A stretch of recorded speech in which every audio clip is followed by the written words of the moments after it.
Alright, so we're back with another Masters of the Universe Revelations, and this is Man-at-Arms. I don't buy as many of these as I buy Origins, but I haven't seen that many Origins lately either. At the local Walmart, they actually got in a goodly amount of the wave with Faker and 2000X Evelyn and Lords of Power Merman and Fisto. So that was good, and those seem to sell pretty well. I think all that's left there now is maybe one Fisto and one Merman and a couple of Evelynns. But unfortunately for me, that was like the one wave that didn't have any figures that I wanted to customize. And of course, I already got all those because I ordered them on Amazon. So you snooze, you lose, Walmart. You should have had those stocked earlier. I would have bought them from you. But yeah, if they'd gotten, say, like She-Ra, I need She-Ra for customs. If they'd have gotten Roboto, I don't have Roboto yet, so I would have got him. I would have got a Trapjaw for customs. There's lots of figures I would have gotten for customs, but just none of them were in that wave. So, anyway, I forget. I think I open them on this side. I think that's how you do these.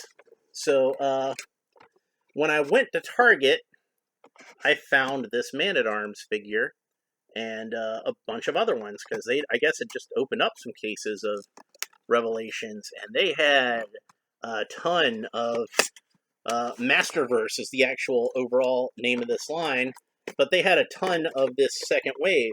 So that means they had Spikor, which of course I already had, and I forgot to upload the video of it, I noticed, so I'll be uploading the video of that one before I upload the video of this one, so at least I'm going in order. And out of that wave, the only ones I really wanted, and you've got some of the earlier waves on here because they still have He-Man and Skeletor on there, but they had Man-at-Arms, which I wanted this Man-at-Arms because I thought he looked badass, and they had Spikor, which I wanted because not only does Spikor look badass, but you know, I don't have a Spikor in Classics. So that filled a need for my collection of Classics figures. So I got that one. Beastman, I'm kind of iffy on. I might get him eventually, but the thing that bugs me up with this Beastman is he doesn't have armor. And that just seemed cheap to me that they didn't include the armor. Yeah, I know he doesn't wear the armor at this point in Revelations, but you know what? Faker didn't wear the classic orange Skeletor armor that the Faker figure comes with. So I think they probably could have put some Beastman armor in there. Skeletor I already have. He-Man I already have. I hate this design of Teela, so I was not interested in having that figure. I will buy the classic version of Teela when they put that one out, because I liked how they designed her in Revelations, but I don't like this. The one with the shaved hair on the side. That's just so played out, guys. Come on. That's so 2018. But this version of Man-at-Arms is like, you know, that's on point. That's exactly about what Man-at-Arms ought to look like. It's funny because, like, anytime they had any of the characters pretty much in their classic look, they looked great. And anytime they tried to redesign them a little bit, well, sometimes they look good, and sometimes not so much. So I will buy the original Teela when they put her out. And if they put out the Sorceress version of Teela, I'll definitely buy that one, because I thought she looked really cool when she became the Sorceress. I didn't buy the basic Evelyn, because, again, I thought that design was kind of dull. Like I didn't hate it like I hated the Teela design, but the Evelyn was just kind of boring. I didn't like it as much as the original costume. If they put out her original look from Revelations, like what she wore in the first episode, I'd probably buy that. And I will definitely buy, spoilers if you haven't seen it, but when she gets the power of Grayskull, and she becomes what I like to call Hevelyn, then I will definitely buy that figure, because she was sexy. I ain't gonna lie. Big old muscular gal. Make me want death by Snoo Snoo. So, alright, so there. He had some of those annoying tabs, but I powered through them. I just yanked him right out, and it did kind of pull some of his armor loose. So we're going to kind of try to fit that back on there. And it does not look like they recycled any of the armor from the Classics figure, although it does seem to fit on him in the same sort of way. And this piece came kind of loose, and I think it's supposed to actually fit up on the bicep or over it, so I'm kind of trying to pull it back up there. There, I think that's how it's supposed to go on there. So there is Man-at-Arms out of the package. And I already pulled out all the hands and everything. It comes like a bunch of hands. But I think I'm going to leave these hands on here for now. And these are not the same color as the rest of the suit. If you look at most Man-at-Arms figures, usually he's wearing gloves that are the same color as the rest of the suit, that same green color. And it almost looks like it is on my camera, but it's not. It is a much darker shade of green. And this one is just kind of a plain green glove on his right hand. And it looks like all the right hands that come with him is the same. And on the left hand, he has an orange plate, so that it looks like it's continuing from the armor on his forearm, which there are separate pieces for the armor on the forearm and the armor at the shoulder, done in the same way as Classics. But either I have this up here too high, or it doesn't really meet in the middle like it probably should. So I might have it up here too high, but when it was lower on the arm, it felt too loose. So I guess that's up to you if you want to have it be too loose or you want to have it be too high. I'm going to go with it being too high. I think that's fine. And then there's another piece of armor at his knee and covers his whole shin. And I don't know how well it would work to take this off and put this on over here, or any of the armor pieces, but he does not have symmetrical armor like the Filmation version of Man-at-Arms. He's just got the armor on one arm and one leg, his left arm and left leg, again in the style of the original figure. Now, he does have a mustache, like how he mostly has always had since the Filmation cartoon. And I know a lot of people think Man-at-Arms looks weird without a mustache nowadays because they're so used to that cartoon look. But if you remember, the original figure was clean-shaven. So, personally, I could go either way with the mustache. Although I do like having action figures in both styles. And what I consider is, if he's got a mustache, that's from like the Prince Adam era of He-Man. So this is the one that's adopted Teela and is raising her and lives at the palace and, works for the king and all that kind of stuff.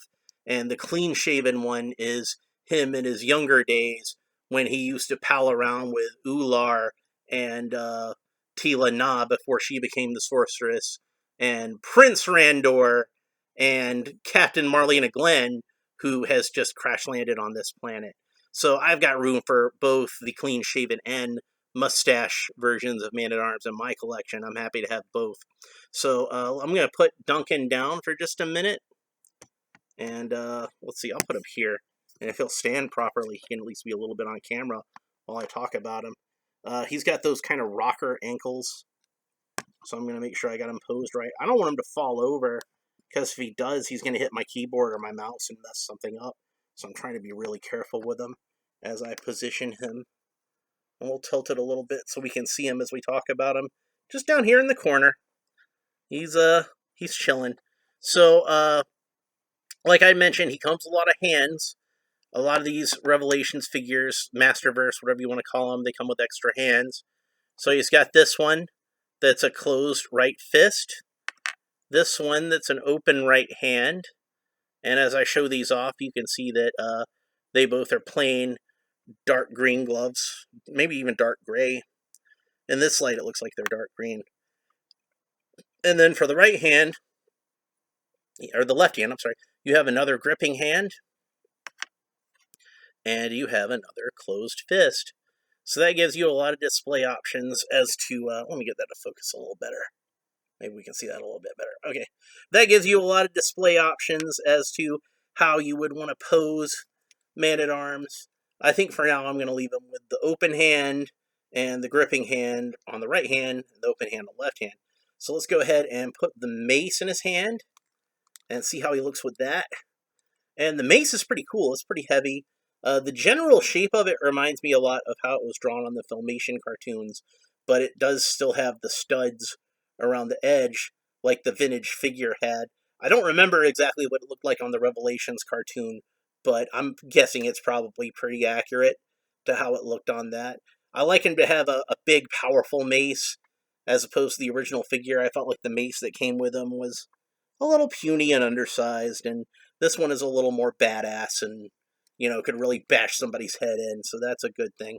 Uh, Problem that I notice with a lot of Man-at-Arms maces in general is that if they are the larger maces, though, they come out of the package a little bit warped. Now, you could probably heat that up with some hot water, but honestly, it's going to wind up getting warped again. So I just leave it so it's a little bit warped. I'm fine with it. I'm okay with it. I'm used to it at this point. So I'm going to tilt this back up here since I'm talking about the figure again. So the articulation seems to be pretty typical for these Revelations figures. Actually, a little bit more articulated than what you might remember from classics. It's got double elbows and double knees, so a little bit more here. I'm not going to bother to take this armor off because it just seems like it would be more trouble than it's worth. You can tilt it up a little bit higher if you like the armor to be a little bit more high on the chest. I actually do. I kind of felt like when I took it out of the package, it was a little bit low. But you can tilt it back up higher. And you might want to glue it into place if you don't like it slipping around too much. If you like it higher or like it lower, you can kind of tilt his head a little bit once we've got a little higher now. And then it looks kind of like how he looked in the original mini comics. Oh, sorry, let me tilt up. Where like his face was kind of half covered by this mouth guard. So, and of course, it's got the little tank on there with I guess it could give him extra oxygen if he needs it, like if he's in an environment where like the oxygen is low or maybe even underwater or something like that. The thing I always liked about details like this when I was a kid on my figures is I could pretty much just use it for whatever I want. So if he was in any kind of environment where like there was like, say there was toxic gas or there was no air for whatever reason, or he was underwater or in outer space, he could, flip his mouth guard up over that and then he could breathe through it.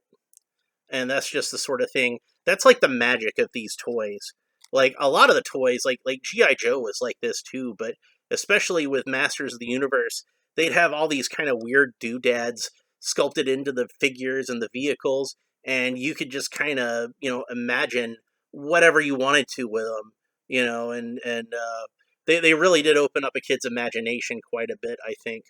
The colors on this are good. They remind me a lot of the colors on the classics figure, where it's a much deeper orange than that kind of school bus kind of color like the original figure had. And they weren't content just to mold it out of orange plastic and call it a day. There's darker shades of orange on here and lighter shades of orange that bring out a lot of those details I was talking about in the figure.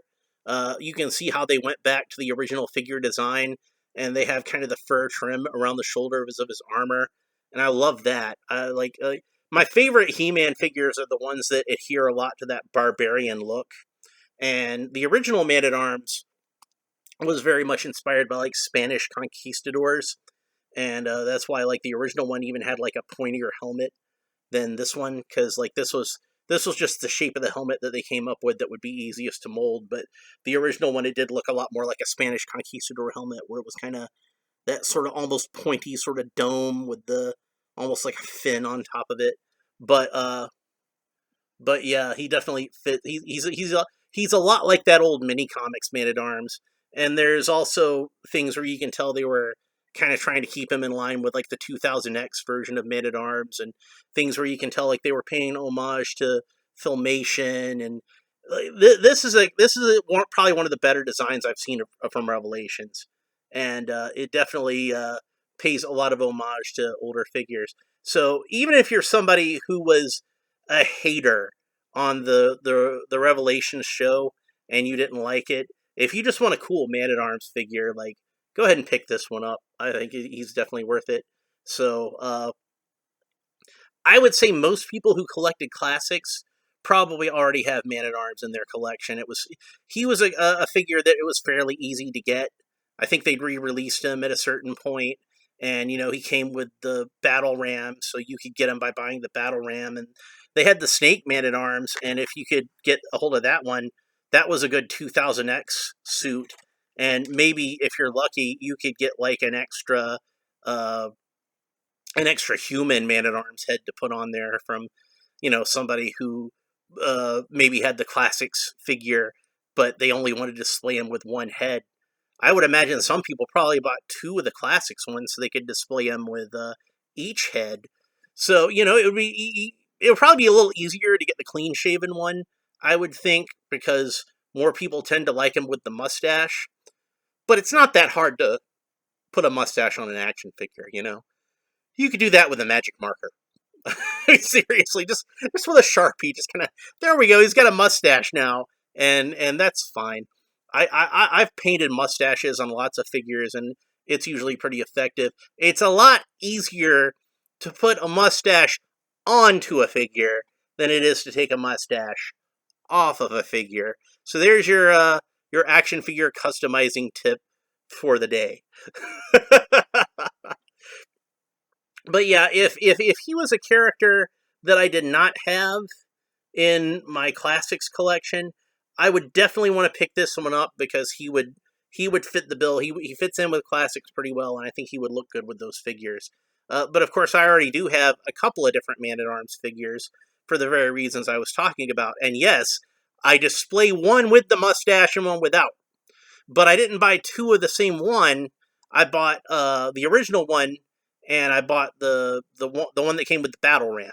So I wound up putting the mustache head onto the Battle Ram figure instead of the man bun head that came on it. So I put the mustache head on there, and that's my Filmation Man-at-Arms. And I kept the clean shaven head on the regular classics one, and that's my mini comic Man-at-Arms. So I do have both those eras of Man-at-Arms, like I was talking about. Uh, but yeah, that's pretty much it. I think as far as Revelations Man-at-Arms goes, he gets a recommend. Pick him up if you see him. He's definitely a good figure. You won't regret it. If you enjoyed this video, please like and subscribe and all the fun YouTube stuff down below. Tell me what you think of Man-at-Arms and what you think is the best figure of this iconic and classic character.